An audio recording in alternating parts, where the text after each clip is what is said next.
नमस्कार जी, उत्तर प्रदेश उत्तराखंड देख रहे हैं आप और खबरों के फाइनल डोज के साथ मैं हूं कुंदन जमैर। सबसे पहले बड़ी खबर आपको बताते हैं। नोएडा जुड़ी हुई है। सीमा हैदर से एटीएस ने 8 घंटे तक पूछताछ की है। सचिन और सचिन के पिता से भी पूछताछ हुई है। सचिन की सुपुर्दगी में सीमा हैदर को छोड़ा गया है। आगे भी पूछताछ कर सकती है एटीएस। और खबर है कि आईबी के रडार पर भी आई है सीमा हैदर। ये तस्वीर आपको दिखा रहे हैं जब यूपी एटीएस ने सचिन की सुपुर्दगी में सीमा हैदर को छोड़ा तब की तस्वीरें। 8 घंटे तक करीब पूछताछ की है उत्तर प्रदेश एटीएस ने और आईबी के भी रडार पर अब है सीमा हैदर।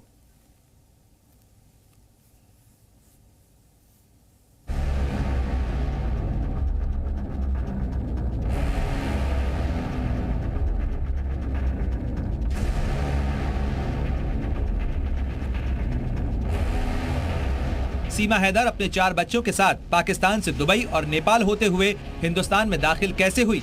इस सवाल का जवाब यूपी एटीएस तलाशेगी। यूपी एटीएस सीमा के सारे सफर के दौरान इस्तेमाल किए गए मोबाइल नंबर और उनकी कॉल डिटेल्स को भी खंगालेगी। यूपी एटीएस सीमा के अलावा उसके परिवारजनों की जानकारी भी जुटाएगी। यूपी एटीएस ने जांच पड़ताल शुरू भी कर दी है। यूपी एटीएस जांच कर रही है कि सीमा हैदर पाकिस्तान से दुबई और फिर वाया नेपाल भारत कैसे आई। इस दौरान वो किन लोगों के संपर्क में आई, उसकी पूरी जानकारी जुटाई जाएगी। इतना ही नहीं, पूरी यात्रा के दौरान इस्तेमाल किए गए मोबाइल नंबरों की भी पड़ताल होगी। साथ ही यूपी एटीएस सीमा के सभी परिजनों की कुंडली भी निकलवाएगी। इसके लिए तकनीकी मदद ली जाएगी। कोई भी दरवाजा अभी नहीं खोल रहा है, लेकिन क्योंकि एटीएस की जो नोएडा यूनिट है थोड़ी देर पहले हिरासत में उसे लिया है। सीमा के आईडी कार्ड हाई कमीशन भेजे गए हैं और सीमा के चाचा भी, क्योंकि पाकिस्तान में आर्मी में सूबेदार थे। यूपी एटीएस सीमा हैदर की गतिविधियों की भी जांच कर रही है। इसके अलावा उसके पाकिस्तानी संपर्कों की भी जांच हो रही है। कई सवाल ऐसे हैं जो सीमा हैदर और सचिन की लव स्टोरी को शक के दायरे में खड़ा करते हैं। सोशल मीडिया पर लोग सवाल उठा रहे हैं कि क्या सीमा हैदर पाकिस्तान की जासूस है? पाकिस्तान के सिंध प्रांत की रहने वाली सीमा हैदर की पबजी गेम के दौरान ग्रेटर नोएडा के रूबुपुर निवासी सचिन मीणा से मुलाकात हुई। मोबाइल गेम से मामला बढ़ते बढ़ते प्रेम संबंधों तक पहुंच गया। सचिन हैदर अपने 4 बच्चों के साथ नेपाल के रास्ते भारत पहुंच गई। लेकिन एक 5वीं पास सीमा कैसे सरहद पार कर गई? सीमा ने 4 मोबाइल फोन क्यों रखे थे? 6 पासपोर्ट रखने की आखिर क्या जरूरत थी? और नेपाल के रास्ते भारत की सरहद पार कर 2 महीने तक नोएडा में भी रही।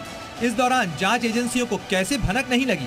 ये भी कहा जा रहा है कि सीमा हैदर के पास 3 फर्जी आधार कार्ड हैं। सीमा बिना जांच एजेंसियों की जानकारी के 2 महीने से ज्यादा वक्त से राजधानी दिल्ली के करीब ग्रेटर नोएडा में रह रही थी। उसकी पोल तब खुली जब सचिन एक वकील के पास उसके कागजात बनवाने के लिए गया, लेकिन वकील ने इसकी सूचना पुलिस को दे दी। हालांकि सीमा हैदर खुद को पाक साफ बता रही है। मेरा मकसद मेरा प्यार था, इसके अलावा कुछ भी नहीं था। अगर मैं जासूस होती तो मैं पहले चली आती, जब मैं अकेली आई थी। अपनी छोटी बेटियों को ना ले आती। सीमा हैदर खुद को पाकिस्तान का जासूस होने के आरोपों को सिरे से खारिज कर रही है। अगर मैं जासूस होती तो मैं खुद चल के वकील के पास ना जाती, क्योंकि मेरे बच्चों को स्कूल में दाखिला चाहिए था। हमारे पास कुछ भी नहीं थे, तो हम उनसे हेल्प लेने गए कि कोई तरीका बताएं कि हम किस तरह कागज वागज बनवा सकते हैं। सीमा हैदर का कहना है कि चाहे उसे जेल भेज दिया जाए, लेकिन वो पाकिस्तान वापस नहीं जाएगी। हालांकि सवाल तभी से उठ रहे थे जब सीमा की गिरफ्तारी और फिर उसकी रिहाई के बाद वो मीडिया कर्मियों की सुर्खियों में छाई रही। वो 4 बच्चों की मां है, बलूच की रहने वाली है, 5वीं पास है, लेकिन फर्राटेदार हिंदी बोलती है, फर्राटेदार इंग्लिश बोलती है। और पत्रकारों को हम लोग जवाब नहीं दे सकते, अच्छे नेता जवाब नहीं दे सकते, इस तरह से वो जवाब दे रही बात कर रही है।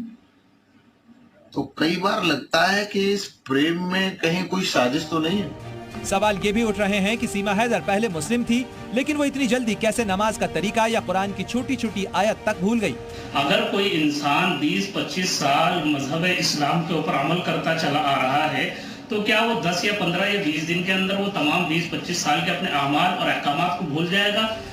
इन सभी सवालों के जवाब तलाशने की जिम्मेदारी अब यूपी एटीएस के पास है।